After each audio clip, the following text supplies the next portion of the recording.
HAM, Kompolnas, semua bla bla bla itu yang entah berapa puluh lembaga pengawas penegakan hukum di Indonesia yang independen tapi diam dan penonton oh dari kriminal kan udahlah oke biar damai, biarkan mereka masuk penjara, yang penting gue bulan depan gajian. Pak, Bapak Komisioner dan seluruh staf yang ada di Komnas HAM itu kami yang gaji, Pak, dari uang pajak kami. Dan kami menunggu 3 bulan untuk bertemu Pak Komisioner. Tadi saya kecewa sekali dengan Bapak ini. Mengatakan sudah mengaksipkan dan 14 Juli 2025, 1 bulan yang lalu, Pak Komisioner belum ada satupun yang membaca surat kami. Belakangan ini semakin banyak dipanggil sebagai saksi orang-orang yang melakukan kegiatan jurnalistik, terlepas dari backgroundnya. Dan 12 itu, saya sangat curiga akan ditambah lagi. Dan mungkin nggak tahu 100 atau berapa saya nggak taw. Biar puas. Orang kabarnya 52 orang kok sudah. 52 orang. Saya dapat bocoran loh, Pak. 52 orang. Gila. Dan mayoritas saya rasa akan berdasarkan kegiatan jurnalistik. Ya Pak, terima kasih. Mengenai penomoran atau database itu kan saat itu kan masih manual Pak. Bahkan UGM sendiri pun masih menggunakan teknologi mesin ketik. Ya, jadi belum terkomputerisasi. Jadi tidak bisa kita verifikasi seperti layaknya database digital sekarang. Begitu. Jadi satu-satunya panduan adalah ya statement dari UGM. Nah terkait dengan pembelaan dari pihak Jokowi ya, baik masyarakat juga itu kan selalu mendasarkan bahwa ada 2. Yang pertama, UGM telah menyatakan asli. Yang kedua, Barreskrim telah menyatakan identik, begitu. Tetapi kita sebagai orang terpelajar kan tidak bisa begitu saja menerima pernyataan itu. Karena apa? Karena pengalaman di Indonesia ini ya, kalau kita hanya mendengarkan statement dari rektor, maka tidak ada ya universitas ditutup. Ya, sejarahnya pada zaman Pak SBY atau ada beberapa puluh universitas yang ditutup. Kalau kita hanya mendengarkan statement universitas, maka tidak akan ada terbongkar itu jual beli ijazah kan. Nah, pertanyaannya ini UGM, kenapa tidak? Gitu ya. Karena apa? Karena ya orang-orang itu kan punya kepentingan, bisa tersandera atau apapun. Nah, jadi kalau kita hanya mendasarkan pernyataan rektor yang meyakini bahwa itu Jokowi lulusan UGM itu sudah selesai, tetapi fakta yang kita dapatkan di lapangan maupun yang ditampilkan di Dirtipidum itu berkebalikan dengan statement itu, coba kita memilih percaya statement rektor atau bukti? Kan sudah jelas bukti-buktinya. Ya, pertama, lembar pengesahan skripsi itu, penguji itu aturan mutlak di UGM. Aturan mutlak. Mungkin kalau universitas lain mungkin nggak tahu saya, tapi kalau UGM itu mutlak. Disitulah validitas dari seorang penguji yang telah menguji dan menyetujui revisi, hasil revisi, bukan hanya ujian, tapi setelah ujian ada lagi. Itu berat juga. Revisi, dan itu harus tanda tangan dosen penguji, dan itu mutlak. Ketika kami tanyakan tanggal 15 April pertemuan, memang nggak ada, memang tidak ada. Itulah yang dikatakan sesuai dengan pernyataan Profesor Sofyan Effendi bahwa skripsi itu tidak pernah diuji, sesuai dengan pengakuan beberapa profesor kenalannya, bahkan mantan dekan Fakultas Kehutanan UGM. Dan Bapak perlu tahu, di lingkaran UGM itu mereka itu sudah tahu Pak, ijazah Jokowi palsu Pak, cuma nggak berani. Lah kan mereka lihat Profesor Sofyan Effendi saja diintimidasi, apalagi kami. Lingkaran UGM ada itu bagian humas membisikkan kepada Relagama, udahlah Mas, kita sama-sama tahu ijazah Jokowi palsu, tapi mereka nggak berani menyatakan itu. Ya. Terus yang kedua, transkrip nilai yang ditunjukkan oleh Barreskrim itu kan keterlaluan, bohongnya, biadabnya, barbarnya, brutalnya kepolisian di Indonesia ini. Selalu memanipulasi untuk kepentingan penjilat, penguasa. Di mana peran Komnas HAM di sini? Di mana? Padahal bisa melapor langsung ke polisi, ke presiden. Pak. Apa itu? Iya, transkrip. Iya, transkrip. Saya bantuin ya, Mas. Iya. Ini transkrip nilai yang dinyatakan oleh Baris Krim sebagai transkrip nilainya Jokowi Dodo. Bapak perhatikan ya. Memang dia sengaja tidak menyatakan secara detail. Tapi ini sama sekali tidak lengkap. Nanti saya tunjukkan transkrip nilai asli itu seperti apa.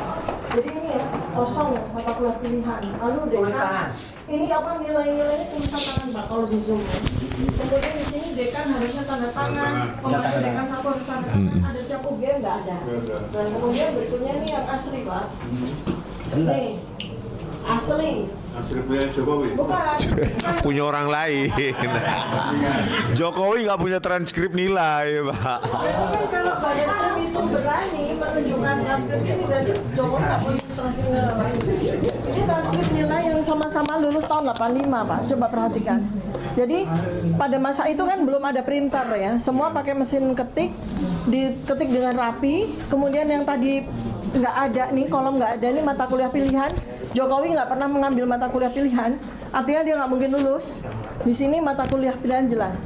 Dekan, pembantu dekan 1, tanda tangan Pak. Iya.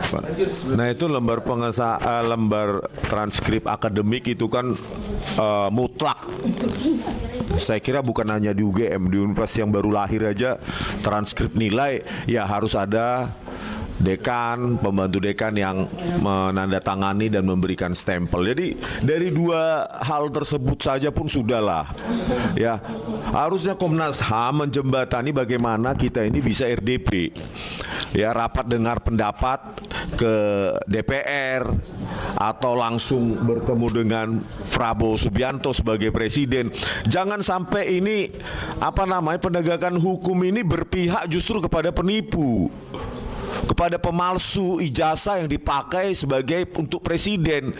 Lembaga-lembaga penegakan hukum maupun lembaga-lembaga pengawas seperti Komnas HAM ini berpihak kemana sekarang? Karena ini akan dicatat kok. Ini tidak akan pernah bisa dibungkam lagi. Apalagi akan kami tuliskan buku dan kami hadiahi nanti ke Komnas HAM. Mau dibawa ke RDP, mau dibawa ke Prabowo Subianto. Ini penting Pak, ini bukan masalah jangan sampai nanti setelah 12 orang lagi ini muncul lagi ada orang pemberani di luar Jawa sana mungkin mempertanyakan orang Aceh atau orang Papua, tangkap lagi, penjarakan lagi. Padahal memang karena Joko Widodo ijazahnya palsu, memang harus kita terima itu sebagai sebuah fakta. Kita pernah ditipu 280 juta ini oleh seorang Joko Widodo. 20 tahun. 20 tahun ya? 20 tahun. Iya, 20 tahun. Memang ini memalukan. Bukan hanya kepada bangsa Indonesia sendiri, negara tetangga, bahkan dunia. Tapi kita harus terima. Harus terima bahwa pernah seorang presiden memimpin Indonesia berijazah palsu. Dua itu saja, itu mutlak syarat di UGM. Skripsi tanpa tanda tangan penguji. Tidak ada lembar pengesahan penguji. Lembar transkrip akademik mutlak juga di UGM. Tidak ada tanda tangan dekan, pembantu dekan. Tidak ada stempel. Mau apa lagi kepolisian nih? Mau memenjarakan kami? Komnas HAM di mana berdirinya berpihak pada kami? Harusnya kan meminta bukti. Polisi, benar nggak itu? Transkrip nilainya benar nggak? Ada nggak? Skripsinya bagaimana? Belum lagi tadi daftar juga sarjana muda, nilainya jelek. Udahlah, desak Kak Komnas HAM melalui Presiden Subianto untuk melakukan tadi saya bilang waktu di luar rekonsiliasi nasional. Bagaimanapun Joko Widodo sudah kadung jadi presiden. Ya, bahkan saya memilihnya juga tahun 2014. Kena tipu juga saya. Nah. Oh enggak ya? Oh, bersyukur Mas, bersyukur. Nah, rekonsiliasi coba berbicara kepada Presiden Prabowo Subianto begini-gini. Saya yakin Kapolri itu tahu itu Jokowi itu ijazah palsu. Tetapi kepolisian memang sudah biasa memanipulasi, Pak. Mau saya ceritakan di sini, di RDP kita ceritakan. Saya bongkar semua rekayasa kepolisian. Ya. Semua ini kan mereka ini dibayar pajak. Kasihanlah rakyat kalau cuma menjadi korban manipulasi polisi dan Komnas HAM yang seharusnya mengawasinya dan diam. Kalau nggak berani, mundur, biar saya menggantikan. Saya akan teriak-teriak itu bahkan ke luar negeri, bahkan ke Prabowo Subianto. Tiap hari saya berkunjung. Bagaimana? Berani nggak Komnas HAM? Ya, Komnas HAM mau nggak, berani nggak menyuarakan ini supaya Jokowi jujur, lakukan rekonsiliasi nasional. Kami pun tidak ingin Jokowi lebih malu lagi, lebih babak belur lagi di mata dunia. Nggak mau memenjarakan dia pun nggak mau. Ya sudahlah. Asal ini pelajaran penting supaya Indonesia ini punya presiden besok yang berkualitas, bukan orang yang seperti ini. We walk the talk, not only talk the talk. Ya, harusnya jauh lebih smart, lebih pintar, bijak daripada seorang Rismon yang nobody. Ini menyelesaikan satu kalimat aja, kausalitas kalimat satu ke kalimat dua aja nggak bisa kok. Joko Widodo memang terkenal ikon penipu, pembohong Indonesia. Terus lembaga-lembaga yang dibayar rakyat ini bagaimana posisinya? Apakah diam, aman? Yang penting jabatan gue aman. Saya nggak mau nyenggol Jokowi, masih kuat dan dia punya banyak jaringan. Kapolri aja masih dipertahankan Prabowo Subianto, apalagi kami. Jangan seperti itu. Lebih baik berkorban jabatan, yang penting pernah bersuara untuk rakyat. Gitu. Masa kita yang nggak dibayarin rakyat berani bersuara, nggak pernah nerima gaji itu. Bulan tanggal 1 besok nggak gajian. Tetapi orang-orang yang ada di sini kan tanggal 1 pasti gajian. Pasti gajian karena dibayari keringat rakyat. Terus makanya kami ya banyak kali Pak, saya teknisnya banyak sekali. Iya. Bapak pasti nggak paham kalau teknisnya kan saya apa kan? Saya udah banyak mendengar lah. Bukan Pak, ada lagi. Dari Pak Rismon yang di TV tapi. Udah aku ikuti terus. Nah itulah Pak. Terus itu. Terus apakah Indonesia ini akan menjadi negara pengecut hanya karena takut dengan Joko Widodo? Atau negara kita ini didirikan oleh para pemberani, kesatria? Tunjukkanlah. Atau kita bertemu di RDP dengan Joko Widodo, dipanggil, jelaskan proses akademiknya di RDP. Masa kami meneliti ijazah publik kok malah dikriminalkan, dan Komnas HAM, Kompolnas, semua bla bla bla itu yang entah berapa puluh lembaga pengawas penegakan hukum di Indonesia yang independen tapi diam dan penonton udah dikriminalkan, udahlah oke, biar damai, biarkan mereka masuk penjara, yang penting gue bulan depan gajian. Ngapain ngurusin, memang siapa mereka, padahal digaji ya untuk ngurusin kami supaya itu loh Pak. Coba Pak bayangkan Pak, Bapak nggak mendidih darahnya. Kami meneliti jasanya Joko Widodo kena 9 pasal Pak. Kalau kumulatif itu bisa berapa puluh tahun kami. Kok lembaga begini besarnya Komnas HAM diam, adalah kena ancaman 12 tahun, ada 8 tahun, ada 6 tahun, ada 4 tahun. Itu total berapa itu kalau kumulatif? 30 tahun. Hanya karena si Joko Widodo ini punya ijazah palsu kok kami yang mau dipenjarakan di Indonesia ini. Gitu. Kami akan laporkan ini ke lembaga HAM dunia kalau lembaga HAM Indonesia ini biar dicoret, ini negara ini memang tidak menghargai hak-hak asasi peneliti. Gitu. Sudah. Ya. Kita sudah Itu loh. laporkan, amnesti. Kok diam gitu loh? Bapak nggak tahu, coba baca itu pasal-pasal itu. Masa itu dipakai untuk kami dan lembaga-lembaga seperti ini diam? Super body kali polisi, nggak ada yang bisa speak up untuk mengkritik mereka kecuali Rismon, Roy Suryo dan Tifa. Kami nggak digaji negara itu. 9 pasal Pak. Ini negara apa ini? Semua diterima adalah penghasutan. Ya Tuhan. Kalau Anda terhasut karena Anda ijazah palsu, gitu loh. Kalau enggak, pasti kami dipanggil baik-baik minum kopi. Ayo ketemu di Kuningan misalnya, di kafe ini loh Mon, ini Roy, ini Diva, oke ya. Udah jangan ribut. Kalau dia nggak terhasut, Kalau ijazahnya asli, udahlah Pak. Bagaimana Bapak memiliki kanal-kanal di Komnas HAM, ya, bertemu dengan anggota DPR, bicarakan, bertemu dengan Presiden Prabowo, bicarakan, ini sudah telak, sudah tidak bisa dibantah. Apakah anak manusia ini mau dikorbankan lagi? Keterlaluan negara ini, membiarkan kami seperti tanpa pengawalan, tanpa pembelaan sama sekali. Ini negara apa sih ini? Sudah jelas-jelas dan semua bermain diam. Media pun kalau nggak ada YouTuber, nggak ada kami, nggak berani nih mengupas ini. Media mainstream. Setelah sekarang publik sudah rame, ya, mengetahui bukti-bukti baru, ikutan. Jadi kalau kita nggak bisa lagi berharap pada lembaga-lembaga lembaga-lembaga independen ini, maka ayolah kita bubarkan. Nggak ada gunanya, ya kan? Kalau kami sampai di penjara menyuarakan ini, dan kami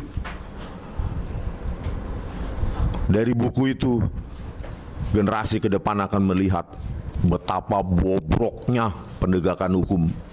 Bukan hanya di rezim Joko Widodo, ternyata di rezim Prabowo Subianto juga nggak ada perubahan. Kalau sampai gitu. Prabowo Subianto, saya lihat profil keluarganya orang-orang educated, tentu menghargai buku, menghargai penelitian, ya, diapresiasi. Kalau Joko Widodo ya memang wajar nggak menghargai buku, ya. Tontonannya katanya Doraemon atau apa, Shinchan atau apa, ya gitu. Jadi kalau Prabowo Subianto kan keluarganya juga, Pak Prabowo Subianto juga orang-orang educated, tentu ya menghargai produk-produk akademik, gitu Pak ya. Jadi kami harapkan ini bukan tempat curhat saja. Jadi benar bahwa ada nanti konvers tentang kami. Oh, kami akan mengajukan ke RDP. Kami sudah bertemu Prabowo Subianto membicarakan ini. Kalau Bapak ingin soft file dari saya akan kasih. Ya, gitu. Sedikit ya Pak. Oke, makasih Pak. Ya.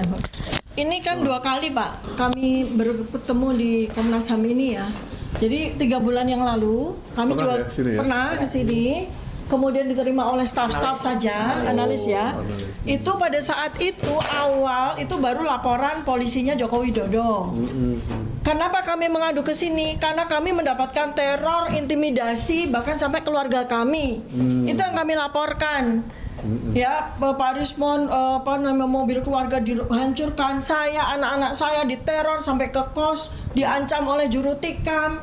Ban disayat, ban mobil disayat, kaca mobil dipecahkan. Nggak ada hak asasi manusia di Indonesia ini. Nah, itu tidak ada tindak lanjutnya dari Komnas HAM. Katanya analis yang bertemu dengan kami akan laporkan kepada komisioner yang kebetulan hari itu tidak ada. Tetapi sampai 3 bulan sekarang kami dikriminalisasi oleh termul-termul, difasilitasi sama polisi, padahal kami sama sekali tidak melakukan tindak pidana apapun. Ya, nah ini kami kedua bertemu Bapak Komisioner, alhamdulillah Pak Prabianto. Yang harapan kami ini sekarang Pak, ini rakyat tuh ada di belakang kami Pak.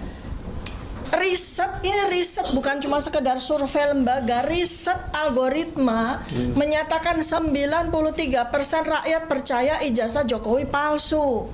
Dan mohon maaf Pak, dari 12 orang yang dilaporkan ini punya masa besar Pak, influencer Pak. Oke Bu. Ya, jadi mencatat itu.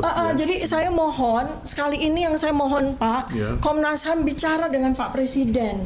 Kami sangat ingin menjaga agar tidak terjadi kerusuhan Pak, agar tidak terjadi kerusuhan, itu yang kami jaga sekarang. Kami nggak peduli deh keluarga kami, udah kalau Komnas HAM nggak bisa melindungi keluarga kami, udah kami lindungi keluarga kami sendiri. Tapi ini sekarang kami mohon Komnas HAM melindungi rakyat, melindungi negara Pak. Itu, dan Komnas HAM punya akses langsung kepada Pak Presiden. Jadi kami mohon gunakan Pak akses itu. Terima kasih Pak Prabianto. Baik, Dr. Tifa. Saya kira waktu ya. Bentar, ini sebentar. Jadi sebenarnya semua permasalahan ini sebenarnya sudah kami catat juga ya. Tinggal permasalahannya ini kan Bapak Ibu sebagai pengandu lah istilahnya ya.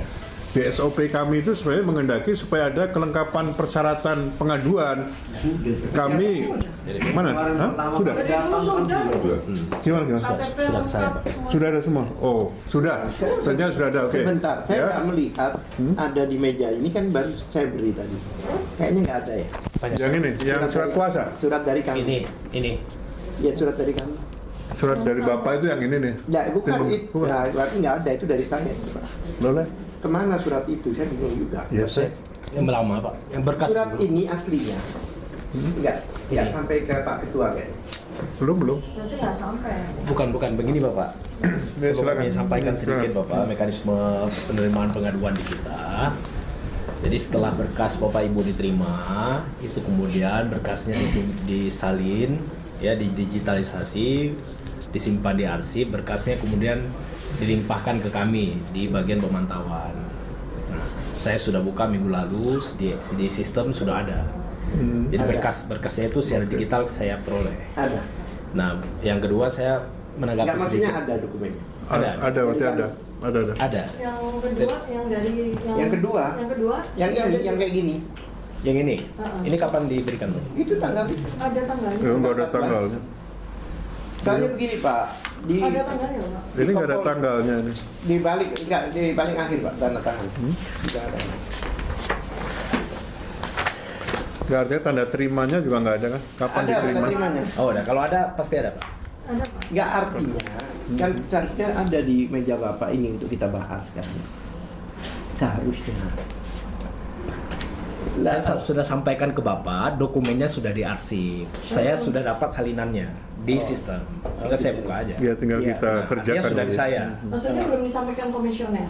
Masih disimpan di sistem. Bukan, Bu. Kan kami ditunjuk PSI untuk menanganinya. Tapi komisioner kan mestinya baca toh. Benar. Nggak dikasih sama ada. Komisioner nggak dikasih. Saya surat. belum saya kasih. Lah ini masalahnya Pak. Ini kan masalahnya kan critical time. Mereka ini kan posisinya kan nasibnya ini kan ditentukan dalam minggu-minggu ini. Nasib kita- Minggu ini. Nah, iya. Ini ada tanda terima loh, Pak. Tanda terima ada ya? Nih, ada tanda terima yang kita foto. Kira-kira proses penanganan pengaduan itu berapa lama Pak biasanya Tanggal di Komnas 14 HAM? Juli loh, Pak. Udah lama. Ya? Masa sampai 1 bulan nggak dikasih komisioner? Bagaimana nih? Jadi begini Pak, banyak kejanggalan. Dijawab. Kemarin sudah jelas dikenalkan Sabotase apa gimana kayak Itu yang waktu salah.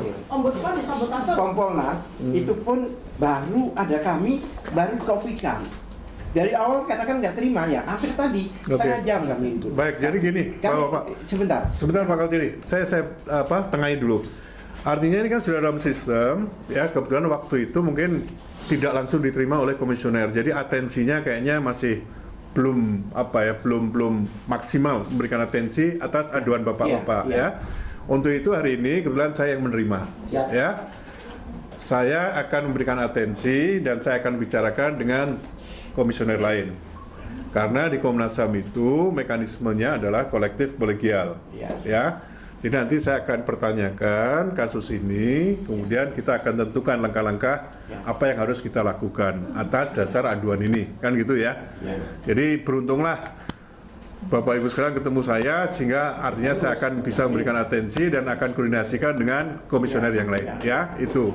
Dan satu lagi yang ini saya sampaikan, bahwa ini masalah hukum, tentunya Komnas HAM sangat menaruh perhatian khususnya dalam hal jua prosesnya ya, jula prosesnya. Artinya kita tetap akan mengawal rasa keadilan Bapak Ibu itu harus terpenuhi, ya. Itulah yang akan terus kita Ya, kawal. dan satu hal lagi Pak, kami semua ini dengar pada waktu itu Kompolnas diperkenalkan, Komnas HAM diperkenalkan pada kami. Waktu. Ada. Iya, waktu gelar kenal. perkara. Nah, itu yang Enggak. terus terang hari ini saya menyangkal, ya. Saya katakan selama ini Komnas HAM tidak pernah terlibat di dalam gelar perkara yang Bapak maksud. Iya, kami khawatir ada orang-orang sini yang hadir karena pendekatan pribadi. Karena ada hubungannya dengan Khairul Anam. Jujur aja saya buka. Khairul Anam ini kan mulai di sini waktu kilometer 50 dan kemarin pun seolah-olah jadi humasnya Polri.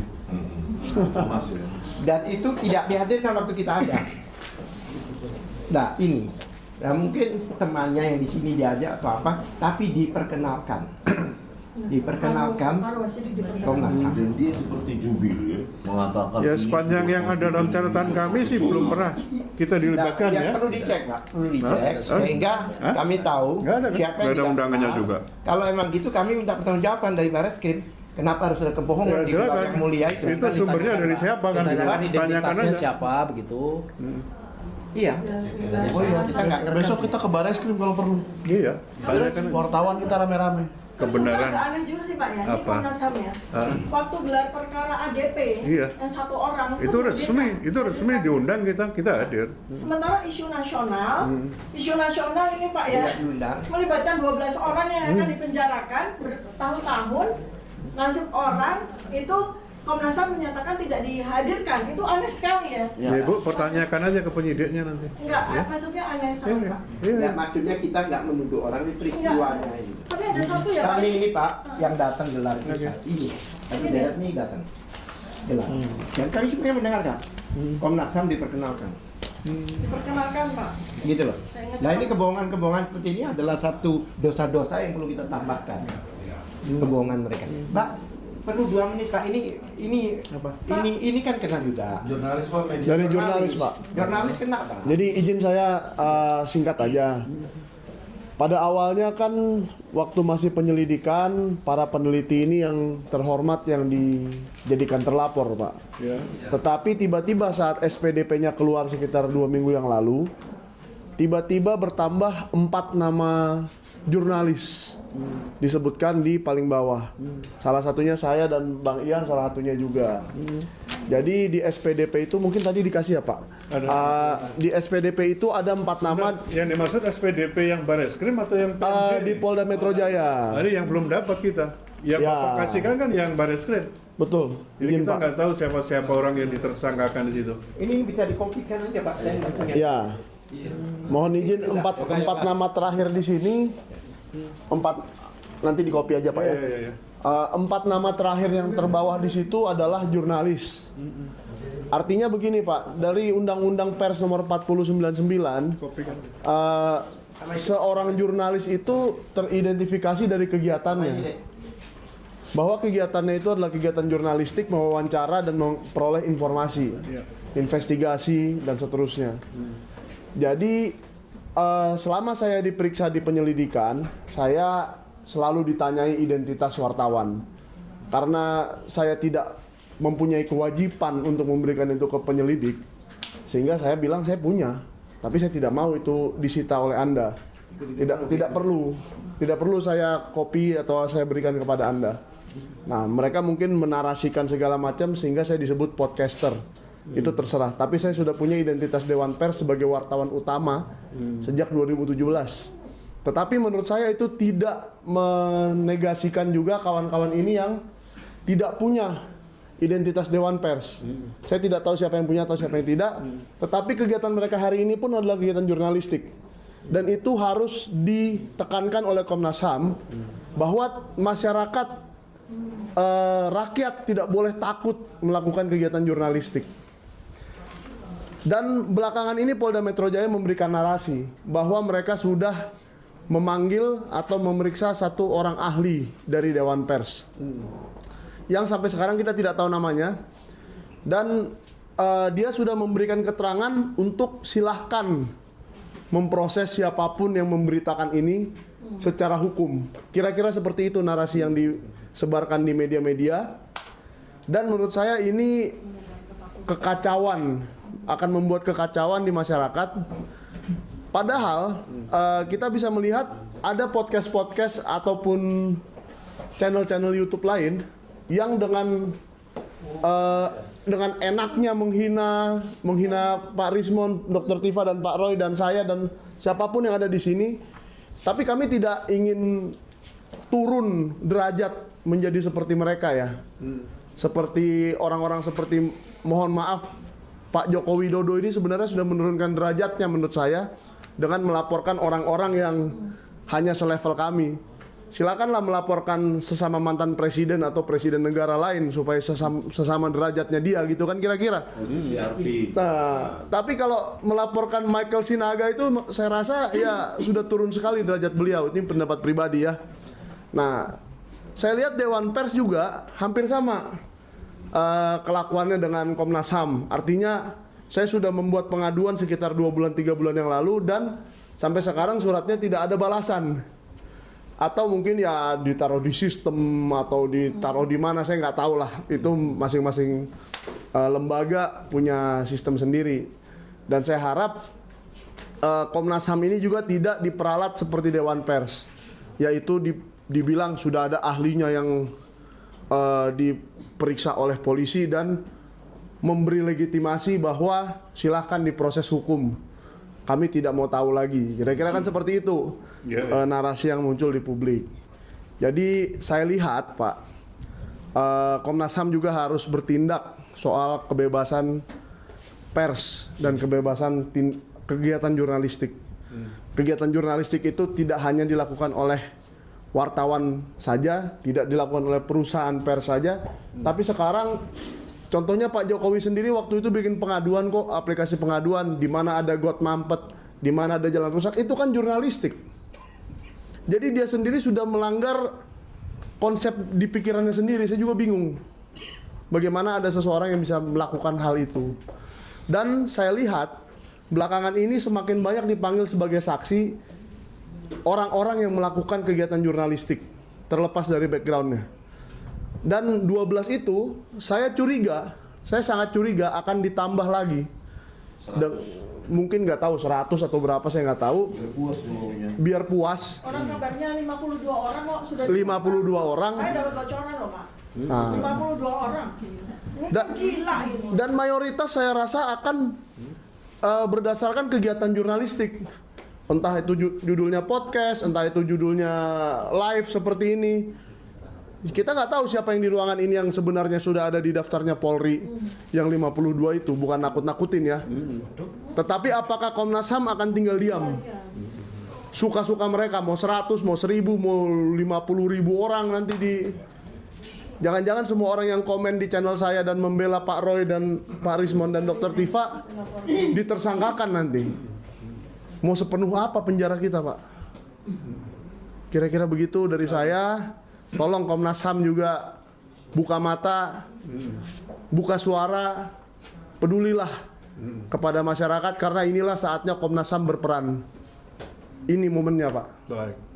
Terima kasih. Pak Prabianto, saya. Ya, sebenarnya saya mau sampaikan, Pak Prabianto, mohon ya, kami itu 3 bulan menanti acara ini. 3 bulan, Pak.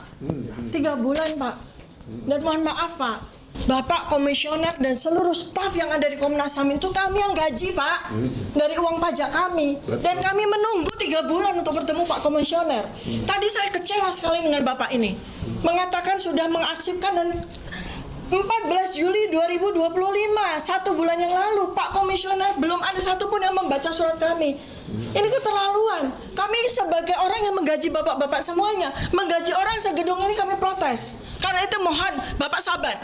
Bapak sabar menanti semua yang ada di ruangan ini mengadukan apa yang ingin mereka adukan kepada Bapak. Jangan buru-buru. Iya, Pak. Yang penting kita bisa sholat. Ya, silakan Pak Rustam. Gini Bu Dokter, maksud saya kalau kita terlalu banyak mendengar, akhirnya kita nanti kehilangan fokus. Maksud saya sekarang apa sih yang diharapkan Bapak Ibu terhadap Komnas? Ini semua kan udah kami catat tadi. Takutnya nanti kalau Bapak Ibu semua ini bersuara dan ya macam-macam lah, kami akhirnya fokusnya malah hilang, ya kan? Toh kesempatan untuk audiensi sebenarnya juga nggak terbatas hari ini saja kan. Bapak Ibu kalau mengajukan permohonan untuk audiensi pasti kami siap. 3 bulan, Pak. Ya masalahnya nggak pernah ada juga informasi ke kami Nah, kapan kok mau bisa datangnya. itu? Bagaimana kan gitu. kejadiannya Ya itu sudahlah. staff-staffnya? Oke. Stafnya yang coba. Artinya itu mungkin. Saya izin, Pak. Ya waktu, ya silakan Pak Rustam. Di sini. Assalamualaikum warahmatullahi wabarakatuh. Waalaikumsalam. Saya salah satu terlapor, Pak, dari 12 itu. Saya dari PPU, Pak. Ya. Kebetulan saya korlap ketika kita ke UGM dan ke rumah Jokowi, Pak. Memang saat itu kita nggak bisa ketemu di UGM karena kita terlambat jam 10 atau jam 11, Pak. Oke. Diperlambat karena di dalam kendaraan itu di tol itu terjadi kecelakaan yang menurut saya aneh juga. Ada saya yang mengurai kemacetan di tol, Pak. Jadi ada mobil truk membawa besi jatuh menyelimpang di tengah-tengah jalan itu, Pak. Ketika saya urai nggak lama baru bisa selesai. Nah, di sini saya mau kasih tahu ke Bapak, ketika kita mau berangkat tuh, Pak, di situ ada tawaran uang, Pak, dari Partai Coklat. Ya, ibu ini dan suami Ada rekamannya, Pak? mungkin dia simpan WA-nya, Pak. Kalau ada, Suaminya ibu ini. kalau ada boleh disampaikan ke Jadi Komnas. kita disuruh tidak boleh datang. Kalau bisa nggak usah datang ke sana mobil itu. Kita tawar 300 juta sampai 350 juta. Di sini kan kita melihat ada sesuatu yang ditakuti nih, Pak. Dan ini memang udah diatur gitu loh, Pak. Nah, dari kita juga dengar juga ada tawaran uang sekian miliar gitu ya. Akhirnya kan ditolak dengan kita, dengan hadirnya kita ke sana.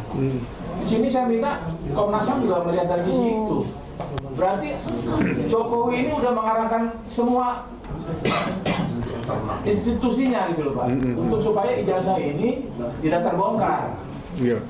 Nah, saya berterima kasih dengan Mas Roy, Bu Tifa, dan Bang Rismon yang awalnya kami nggak kenal gitu loh, Pak. Kami nggak kenal sama sekali, Pak. Dengan hadirnya mereka kami bersyukur kepada Allah, ada juga orang yang berani gitu loh, Pak. Iya. Seharusnya rakyat Indonesia, polisi terima kasih dengan Bapak Ibu ini. Jangan malah dikriminalisasi. Orang kayak gini langka, Pak. Mungkin 100.000 tahun lagi belum tentu ada. Iya, orang ini yang berani. Harus dilestarikan, Pak, ya. Harus diawetkan. Diawetkan lagi. Artinya Bapak sendiri nih yang punya jabatan komisioner belum tentu berani, Pak, untuk bongkar ini, Pak. Bapak terima kasih kepada kami, Pak. Iya. Untuk membantu ini kan suatu pahala besar gitu loh, membuat negara ini lebih bagus gitu loh. Saya kalau di situ, Pak, saya paling muda, Pak, saat itu, Pak. 50 tahun itu paling muda, Pak. Isinya nenek-nenek soalnya. Isinya Bapak nenek-nenek. bisa bayangkan ini perjuangan kami, Pak. Nggak main-main, Pak. Jiwa raga kami siapin, Pak, dengan berisiko kita berhadapan-hadapan dengan Termul, dengan Hercules pasukannya, Tank, polisi. di sekeliling UGM itu, Pak, tank-tank, Pak. Kayak kami siapa tuh? Nah, jadi saya berharap Komnas HAM betul-betul menjalankan tugasnya, Pak. Saya aktivis 98 juga, Pak. Teroris. Jadi kita nggak takut lah kalau ditangkap-tangkap gitu. Tapi saya nggak mau ditangkap, Pak. Orang kita nggak salah, bagaimana, Pak? Yang menjadi ditangkap itu Jokowi, Pak. Itu zaman Jokowi. Makanya saya selalu bilang adili Jokowi, harus diadili. Tapi ketika institusi ini melindungi Jokowi, Pak, walaupun sekarang nggak jadi presiden, bagaimana kebutuhan bisa diselesaikan? Kita nggak mau Jokowi ditahan juga sih, Pak. Cuma ngaku doang, ijazahnya memang buatan pasar pramuka gitu loh. Jadi satu hal, Pak, yang saya tambahkan, berdasarkan analisis Bang Red tadi, diduga itu fotonya itu Dumatno, Pak. Ya, Mas Roy ya? Setelah itu nggak lama ponakan saya telepon saya, Pak. Om, ini Om, ini dikasih kirim fotonya. Ini Om, anaknya Dumatno teman saya. Dia mengakui itu foto bapaknya. Sampai hari ini, tapi ini agak takutan dia anak ini. Nah, artinya harus benar-benar Komnas HAM juga melihat itu, Pak. Saya bisa panggil orangnya. Ya, tapi bisa dijamin keamanannya tidak?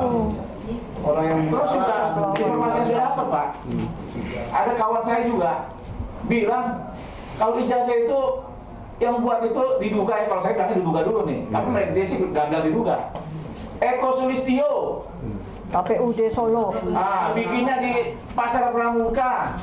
Bikinnya sama siapa? Kalau dia manggilnya si Pak Imin. Pak Imin ternyata Bukan namanya. Pak Iman. Bukan Pak Iman. Iya. Nama aslinya Pak Bisa Imin. tahu, saya bilang. Ya, saya gak ikut ikutan di situ kok. Bisa kita panggil orangnya, Pak. Di Kemarin saya ketemu Pak Iman di Polda Metro Jaya.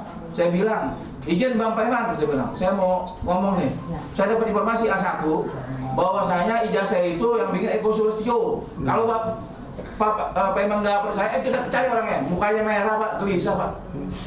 Para tapas juga nih, mau para kita mau cari kabur para tapas. Dan Itu bisa acuan buat Bapak manggil orang-orang yang saya sebutkan ini. Ya, oke. Ya. Cukup ya, ya. siap. Betul nih Pak, izin Pak. Jangan iya doang gitu loh Pak. Insya Allah. Karena kata Ibu ini bilang, Insya Allah. oh enggak, bapak-bapak ini digaji oleh keringat saya, Pak. Oh, Keringat iya. kita semua. Iya. Bapak baju putih yang Bapak pakai ini, Bapak itu yang lapangnya Bapak pakai itu hasil keringat rakyat. Iya. Jadi ini akan menjadi pertanyaan di alam kubur nanti. Jika Bapak ini digaji oleh rakyat dan diperbuat apa untuk rakyat? Betul. Jangan malah mengalihkan isu hukum kayak yang lain-lain sehingga Jokowi tidak diadili, malah kami yang diadili. Kalau kami diadili, ketika kami keluar terbukti ijazah Jokowi palsu, Bapak saya tuntut. Secara Komnas HAM. Tidak melindungi kami warga negara Indonesia gitu loh. Padahal Jokowi jadi presiden Pak, mohon maaf gara-gara kami aktivis-aktivis yang dulu berjuang 98 Pak. Itu kira-kira. Cukup ya. Belum cukup lagi Pak. Untuk Bapak ini, Bapak yang nggak tahu-tahu Pak, saya serius ini. Kenapa data kami belum masuk? Itu. Pokoknya mau di penjara. Jadi lu nggak layak, mohon maaf. Kamu nggak layak terima gaji dari kami. Lebih baik besok kamu mundur. Data kan udah masuk tadi dalam sistem. Masuk tapi kan nggak sampai. Artinya apa? 1 bulan. Didiamkan gitu loh. 1 bulan. loh. Coba kalau ini terjadi pada kamu. Jangan senyum-senyum, ini masalah serius. Masalah keluarga saya, anak saya, dan masalah kami semua. Masalah bangsa ini. Siapapun yang ketika kami laporkan diam, artinya sama aja dengan Jokowi. Bisa dikategori pendukung Jokowi. Jadi jangan dianggap kami kemarin cuma sekedar kasih muka aja Pak. Ini dipertaruhkan Pak, hidup saya, hidup kami semua. Iyalah. Ini masalah kita semua ya. Iya masalah rakyat, masalah bangsa ini 10 tahun bahkan 1000 tahun ke depan Pak. Kira-kira seperti itu Pak, mohon ini Pak dibantu kami Baik. ini untuk kepentingan Bapak juga, bukan kepentingan saya sebagai Bapak Komisioner. Apakah Bapak berani atau mampu? Tapi saya yakin Bapak nggak berani. Kita buktikan Pak. Kalau kami nanti dipanggil jadi tersangka, masuk penjara, artinya Bapak tidak berfungsi dengan baik. Terima kasih. Wabillahi taufiq wal hidayah. Wassalamualaikum warahmatullahi wabarakatuh. Waalaikumsalam warahmatullahi wabarakatuh. Baik Bapak sekalian, saya kira semua sudah kita catat ya. Dan tentunya sekali lagi saya ingin sampaikan bahwa Komnas HAM sebagai lembaga negara juga memiliki keterbatasan fungsi dan wewenang ya. Itu yang harus Bapak Ibu juga pahami begitu. Kami bukan lembaga penegak hukum seperti Kejaksaan Agung, Kepolisian atau KPK ya. Jadi kita kan nggak bisa manggil orang kemudian memaksakan untuk diperiksa, kan nggak mungkin juga ya. Jadi itu yang harus Bapak pahami dulu. Namun demikian komitmen kami untuk mengawal proses hukum ini seadil-adilnya itu menjadi tugas menang kami sebagaimana diamanatkan dalam undang-undang ya. Tapi sekali lagi Komnas HAM nggak punya kewenangan untuk bisa mengintervensi di dalam proses hukum yang saat ini berlangsung. Apa yang bisa kita lakukan, kita berikan pendapat, kita berikan pertimbangan, rekomendasi kan begitu ya. Tapi kita bukan penegak hukum yang bisa mengintervensi jalannya hukum. Saya kira itu Bapak sekalian, terima kasih sekali atas kepercayaan dan amanah yang Bapak Ibu berikan kepada Komnas HAM. Dan sekali lagi insya Allah tentunya ini menjadi tugas kami untuk melaksanakan. Saya kira gitu dulu Pak Katiri ya. Sambil kita nanti ngobrol setelah ini ya. Komnas HAM harus komplain kenapa kami dikatakan terlibat di situ. Artinya nanti kami harus bicarakan dengan komisioner yang lain. 8 komisionernya harus kita koordinasikan, ya kan? Supaya keputusan itu nanti dari Komnas HAM, bukan dari saya pribadi kan gitu, ya. Itu saja barangkali Bapak sekalian. Saya akhiri. Wassalamualaikum warahmatullahi wabarakatuh. Terima kasih. Selamat berjuang kepada semua. Terima kasih ya. Luar biasa. Terima kasih. Kebebasan pers. Oke.